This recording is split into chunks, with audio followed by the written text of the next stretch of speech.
Bonjour à tous et bienvenue dans ce nouveau numéro de Demain à la Une. Voici les titres de cette édition.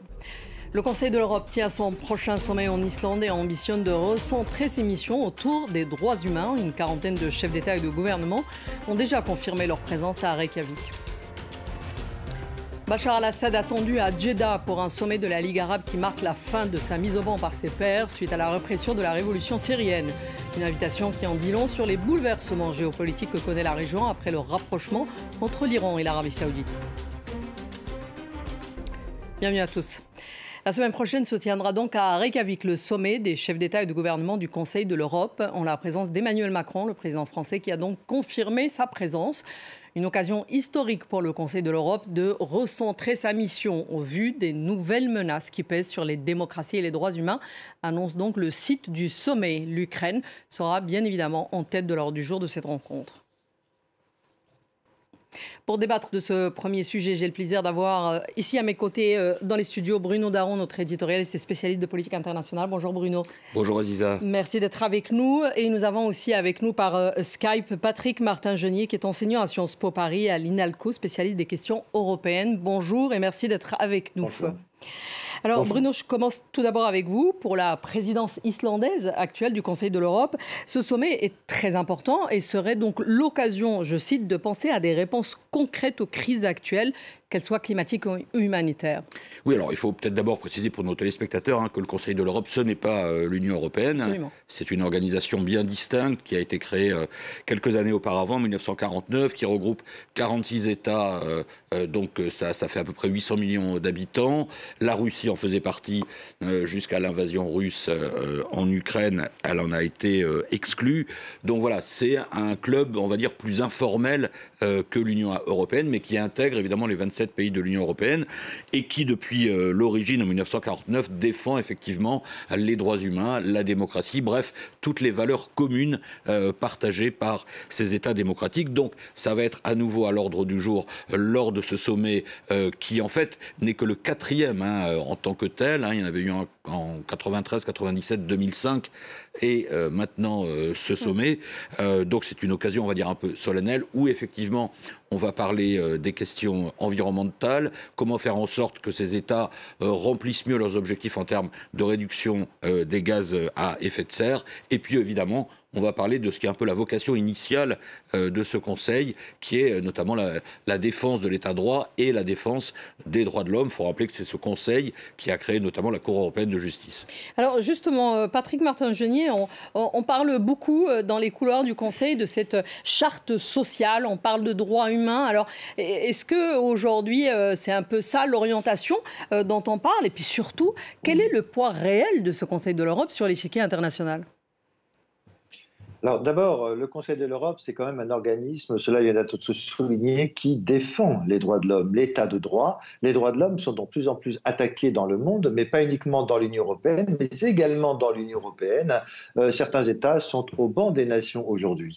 Vous parlez effectivement de l'importance de cette institution. Je rappellerai quand même qu'avec ce Conseil de l'Europe, il y a une Cour des droits de l'homme, une Cour internationale, la Cour européenne des droits de l'homme, qui rend de multiples décisions tous les ans et qui condamne certains États pour méconnaissance des droits de l'homme, des traitements inhumains ou dégradants, du racisme, également donc l'atteinte aux journalistes, l'atteinte à des minorités partout en Europe. Et donc c'est très important. L'échiquier, en fait, il a une valeur très symbolique, mais également une valeur juridictionnelle, c'est-à-dire que lorsqu'un État est condamné par la Cour européenne des droits de l'homme, eh bien, cet État doit se soumettre à cette décision de la Cour. Je parle, par exemple, sur les droits de la défense, la situation des prisonniers en prison. Certains États, eh bien, ne sont pas conformes aux normes pour l'accueil des personnes dans les prisons.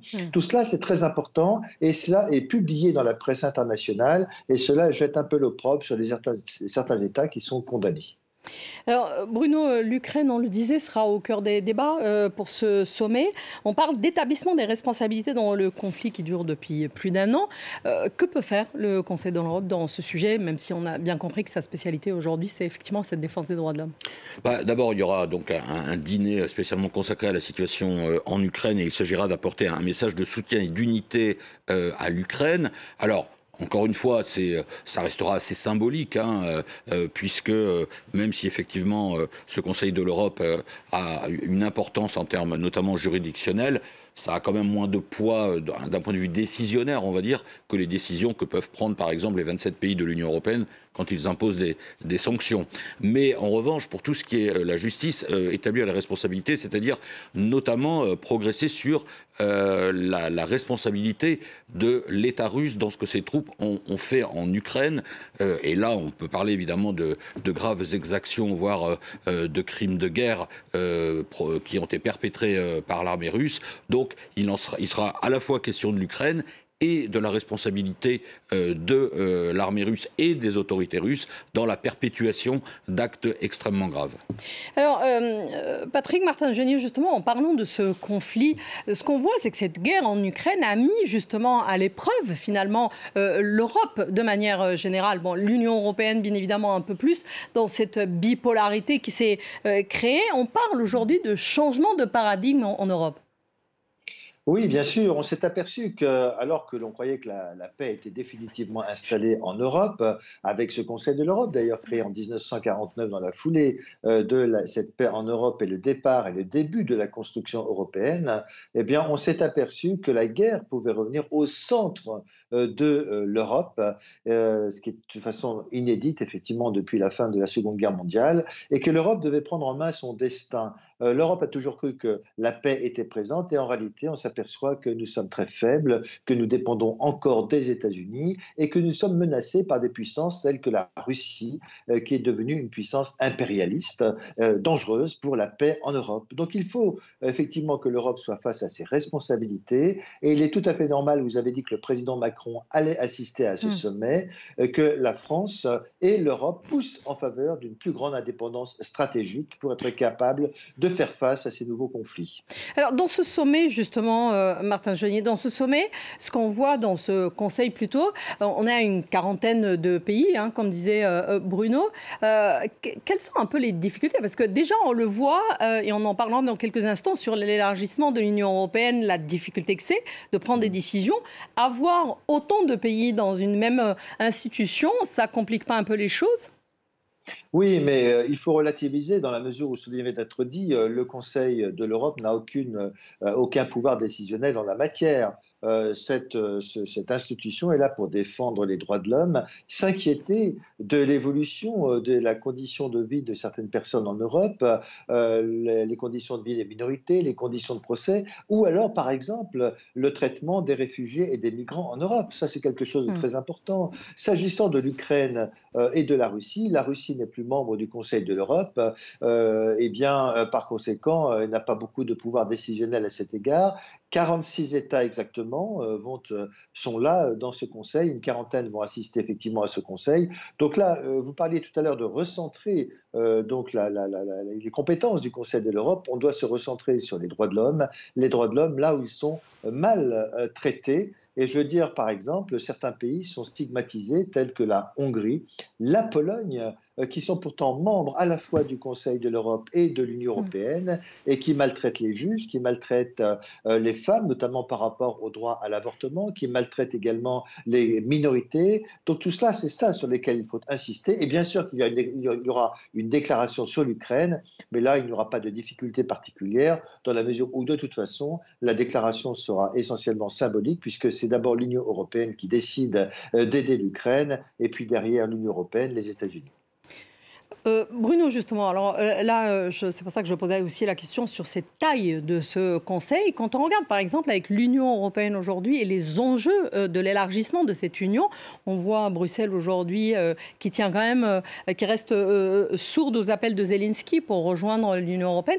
Est-ce que dans ce genre d'institution, même si l'Union européenne est différente du Conseil, mais est-ce que c'est compliqué aujourd'hui de peser quand on est nombreux, même si le Conseil a exclu la Russie et que l'Union européenne fait clairement face à la Russie aujourd'hui? Oui, enfin d'abord, on ne peut pas dire que l'Union européenne ait fermé la porte à Volodymyr Zelensky, au contraire. Mais pour le moment, en tout cas, en tête, est-ce qu'ils veulent prendre le temps? On dit qu'on ne peut pas accélérer les choses. Oui, voilà, mais enfin, ils ont accepté la candidature de l'Ukraine et les procédures peut-être vont être accélérées par rapport à d'autres États. Mais c'est clair que c'est compliqué, les organisations où il y a beaucoup de pays comme ça, mais encore une fois, comme disait M. Martin Genier, en fait c'est un peu différent, parce que le Conseil de l'Europe, c'est avant tout un club de pays qui partagent les mêmes valeurs et qui se concentrent sur la question de la défense des droits de l'homme. Donc c'est un peu moins compliqué de ce point de vue-là que l'Union européenne, où il faut prendre des décisions ensemble. Et c'est là souvent que ça devient très compliqué. Dans le cas du Conseil de l'Europe, bon, ils ont été 47, la Russie a été exclue, c'était un grand pays qui était rentré difficilement au Conseil de l'Europe dans les années 90, elle était rentrée finalement en 1996, bon là, elle en a été exclue. Les 46 pays, même s'il y a beaucoup de différences entre eux, il y a aussi surtout beaucoup de points communs, et ce sont uniquement des pays qui fonctionnent de manière démocratique et qui globalement respectent les normes de l'état de droit, même si, comme ça a été dit, certains pays sont un peu pointés du doigt actuellement pour ne pas se plier complètement aux engagements qu'ils ont pris. Il faut rappeler aussi que dans ce Conseil de l'Europe, il y a un pays dont on observera d'ailleurs un peu le comportement pendant cette réunion, c'est la Turquie, puisque ce sera 2 jours après le premier tour de l'élection présidentielle qui a lieu ce dimanche. Et sur ces questions d'état de droit et de défense des droits de l'homme, eh bien, on sait que le président sortant, Recep Tayyip Erdogan, est férocement critiqué par son opposition. On parlera d'ailleurs en deuxième partie, puisqu'on parle du retour de Bachar al-Assad dans la Ligue arabe. Et c'est vrai que Moscou, aujourd'hui, intervient un peu comme interlocuteur avec la Turquie aussi pour des rapprochements et puis surtout pour peut-être un autre équilibre géopolitique. Merci beaucoup, Bruno Darroux, d'avoir été avec nous. Patrick Martin-Genier, merci à vous aussi d'avoir été avec nous pour cette première partie de l'émission. Merci à vous tous. On revient juste après le bulletin d'information pour la deuxième partie de Demain Alain. À tout de suite.